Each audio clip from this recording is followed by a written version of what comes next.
빛을 따라서 매주 화요일 이 시간은 서대문교회 최종태 목사님께서 말씀 전하십니다.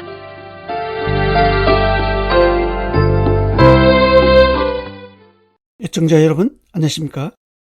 오늘부터 사중한 여러분과 나눌 말씀의 제목은 순종의 제자도입니다. 십자의 도라는 큰 주제 아래 5가지의 소제목을 가지고 복음을 풀어가고 있습니다. 오늘은 4번째 소제목의 첫 시간입니다. 빌립보서 2장 5절에서 8절입니다. 너희 안에 이 마음을 품으라. 곧 그리스도 예수의 마음이니 그는 근본 하나님의 본체시나 하나님과 동등됨을 취할 것으로 여기지 아니하시고 오히려 자기를 비워 종의 형체를 가지사 사람들과 같이 되셨고 사람의 모양으로 나타나사 자기를 낮추시고 죽기까지 복종하셨으니 곧 십자가에 죽이심이라. 이 말씀에서도 알 수 있듯이 십자의 도는 자기를 낮추고 죽기까지 복종하는 순종의 제자도입니다. 하나님의 나라에서는 하나님이 왕이시고 성도들은 그의 백성들입니다. 이런 관계는 순종으로 이루어집니다. 그러나 구약의 이스라엘 백성들은 하나님께서 인도하여 들어가게 하신 젖과 꿀이 흐르는 가나안 땅에 사는 동안 왕이신 하나님께 순종하지 않았습니다. 그들은 오히려 하나님께 등을 돌리고 자기 왕국을 만들다가 망했습니다. 순종은 십자가의 도를 따른 제자들에게 있어서 믿음의 표현이자 하나님을 사랑하고 경외하는 마음의 외적인 표현입니다. 우리가 하나님을 어떻게 사랑하고 어떻게 경외하고 있는지 알려면 하나님의 말씀에 내가 어떻게 반응하고 순종하는지 보면 됩니다. 예수님은 철저히 순종의 삶을 사셨습니다. 예수님은 자신의 뜻을 펼치기 위해 오신 게 아닙니다. 자신의 목적을 성취하시려고 죽으신 게 아닙니다. 예수님은 자신을 보내신 아버지 뜻에 전적으로 순종하는 삶을 사셨습니다. 순종은 하나님의 말씀을 듣고 따르고 그대로 지키는 것을 말합니다. 복음서를 보면 선지자로 하신 말씀을 이루러 하심이라는 말씀이 많이 나옵니다. 예수님은 성경에 기록된 대로 모든 일에 철저히 순종하는 삶을 사셨습니다. 그것도 의도적으로요. 마지막 십자가에서 죽으시면서까지 복종하셨습니다. 예수님의 순종은 자기를 부인하는 십자가의 순종입니다. 예수님이야말로 순종의 본을 보여주셨습니다. 예수님은 십자가를 지시기 전 겟세마네 동산에서 다음과 같이 기도하셨습니다. 내 아버지여, 만일 할만하시거든 이 잔을 내게서 지나가게 하옵소서. 그러나 나의 원대로 마시옵고 아버지 원대로 하옵소서. 이렇게 3번씩이나 기도하셨습니다. 예수님은 인간을 죄에서 구원하시기 위해서 반드시 십자가를 통과해야 한다는 사실을 아셨습니다. 십자가가 얼마나 고통스럽고 수치스러운지도 아셨습니다. 그 고통이 얼마나 컸으면 예수님 자신도 십자가를 피하고 싶었을까요? 이제라도 십자가 말고 다른 방법이 없을까요? 라고 물으셨던 것입니다. 하지만 예수님은 내 아버지여, 만일 내가 마시지 않고는 이 잔이 내게서 지나갈 수 없거든 아버지 원대로 되기를 원하나이다 라고 자신의 의지를 아버지 뜻에 굴복시키셨습니다. 순종을 하고자 하면 예수님처럼 죽을 지경에 이르기도 합니다. 십자가의 고통이 따르기도 합니다. 순종은 십자가의 죽음에 내 몸을 맡기는 것입니다. 그런데 잘 안 되죠. 머리로는 알겠는데 몸이 움직이지 않습니다. 왜 그럴까요? 그것은 자기 부인이 되지 않기 때문입니다. 자아의 중심이 바뀌지 않았기 때문입니다. 자아는 나, 자기, 인격이라는 말로 표현됩니다. 이 자아는 어릴 때는 새순처럼 보이다가 사춘기가 되면 뚜렷한 모습으로 자랍니다.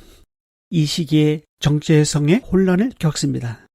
내가 누구인지 생각하게 되고 자아의 눈이 뜨입니다.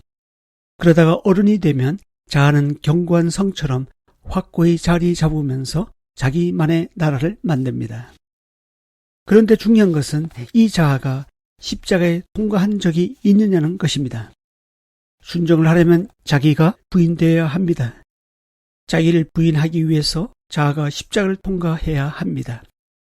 그래서 예수님께서 아무든지 나를 따라오려거든 자기를 부인하고 날마다 제 십자가를 지고 나를 따를 것이니라고 말씀하셨던 것입니다. 자아가 십자가를 통과한다는 것은 결코 쉬운 일은 아닙니다. 쉬우면 십자가를 굳이 져야 할 이유가 없겠지요. 하지만 순종하기 위해서는 반드시 자아가 십자가를 통과해야 합니다. 오늘 빌립보서 2장 5절에서 8절 본문에서 알 수 있는 것은 예수님처럼 자기를 부인하기 위해서는 우선적으로 자신을 부정하고 자기를 낮추어야 한다는 것입니다. 이것은 하나님 앞에 내 자신이 아무것도 아니라는 것을 아는 데서부터 시작됩니다. 사실 사람들 앞에서는 잘나고 존귀할지 모르겠지만 하나님 앞에서는 아무것도 아닙니다. 우리가 아무리 지혜롭다 해도 하나님의 미련한 것보다 못합니다. 우리가 아무리 강하다 해도 하나님의 약한 것보다 못합니다. 우리는 한 줌의 흙에 불과하기 때문입니다. 먼지에 불과합니다. 아침 안개와 같이 금세 사라지는 것이 인생입니다. 아무리 화려해도 잠시 피었다가 지는 꽃처럼 금방 시듭니다. 이사야 40장에는 이렇게 나옵니다. 6, 7절입니다. 모든 육체는 풀이요 그의 모든 아름다움은 들의 꽃과 같으니 풀은 마르고 꽃이 시듬은 여호와의 기운이 그 위에 불미라. 이 백성은 실로 풀이로다. 15절 17절입니다. 보라 그에게는 열방이 홍해 한 방울 물과 같고 저울의 작은 티끌 같으며 섬들은 떠오르는 먼지 같으리니 그 앞에는 모든 열방이 아무것도 아니라 그는 그들을 없는 것 같이 빈 것 같이 여기시느니라. 시편 기자는 시편 39편에서 이렇게 말합니다. 여호와여 나의 종말과 연한이 언제까지인지 알게 하사 내가 나의 연약함을 알게 하소서. 주께서 나의 날을 한 뼘 길이만큼 되게 하심에 나의 일생이 주 앞에는 없는 것 같사오니 사람은 그가 든든히 서 있는 때에도 진실로 모두가 허사뿐이니이다. 진실로 각 사람은 그림자같이 다니고 헛된 일로 서론하며 재물을 쌓아나 누가 거둘는지 알지 못하나이다. 주여 이제 내가 무엇을 바라리요? 나의 소망은 주께 있나이다. 아멘. 이와 같이 우리 일생이 하나님 앞에서는 아무것도 아니요 없는 것 같습니다. 사람의 생사하복이 하나님의 손안에 달려 있습니다. 이 방송을 듣고 계신 애청자 여러분, 하나님 앞에서 나는 아무것도 아니라는 사실을 인식하고 하나님의 주권을 인정하는 것이 자기 부인의 시작입니다. 자기가 부인되면 하나님 앞에 무릎 꿇을 수밖에 없습니다. 그 위대하심 앞에, 그 광대하심 앞에, 그 전지전능하심 앞에 엎드릴 수밖에 없습니다.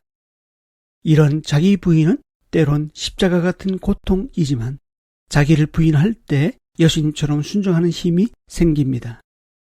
오늘 하루도 순종하는 제자로 하나님의 능력을 덧입는 모두가 될 수 있기를 소망합니다. 다음 시간에 이어서 말씀드리겠습니다. 감사합니다.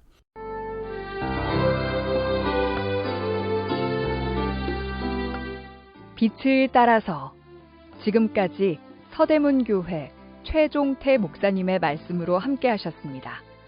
방송 들으시고 신앙생활에 도움받기 원하시는 분은 02-3141-5853번 02-3141국에 5853번 서대문교회로 문의하시길 바랍니다. 곧이어 아름다운 찬양을 들려드리는 소망의 기도 2부가 이어집니다.